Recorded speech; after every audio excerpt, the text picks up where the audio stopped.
When I first saw Robert Galvin, he carried himself in this very tough way, kind of walked like a wrestler, covered in tattoos, odd kind of hairstyle, shaved his head and then had this little flap of long hair in the back, and very much cultivated this tough demeanor. All right, tell me about that. We consider it like a tail, bulldog tail. It's also called a Mongolian, and that just means warrior. See, there's warriors and there's just gangsters or whatever. We don't have to be told what to do. A warrior knows what to do. Galvin's violent ways in prison landed him in Corcoran's security housing unit, the SHU. It's a 23-hour-a-day lockdown, reserved for only the most dangerous inmates. But Galvin told us that his predatory ways began on the streets of Fresno. I used to, kidnap people and hold them for ransom. Like, you got the college kids out there, they got money, they're in college, so, you just take one of them by force, just grab them by the neck and put them in the car, have them call their parents and have them wire money to an account, and that's about it. After that, you let them go, if they put the money in the bank. That's a different story, So how does that story end? Bad. Well, I'm in here for kidnap, for ransom, and murder, so that kind of bad, Galvin's last kidnapping ended beyond bad. Even before it got to the ransom stage, one of his victims managed to call his parents and give his location. When I was in the car with these two kids, well, they weren't kids, they were over 18. I don't mess with, kids under 18, They called their parents, and the cops ended up following us, and the helicopter, so, it ended kind of bad.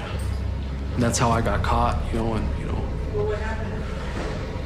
Well, I cut the guy's neck, and the cops surrounded the car and pulled me out, you know what I mean? But,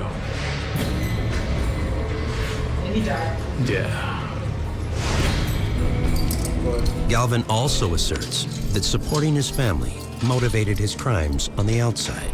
I've robbed every pizza place in Fresno, practically, just for money for like Christmas. But I've never did wrong on the streets, just out of spite, just to hurt people. I've never done that. I've done it for money. Everything I've done out there was for money. But I'm gonna beg to differ. The man, the homicide that put you in here, you knew you were gonna make any money at that. You knew you were caught. Yeah, you're right. Why did you kill him?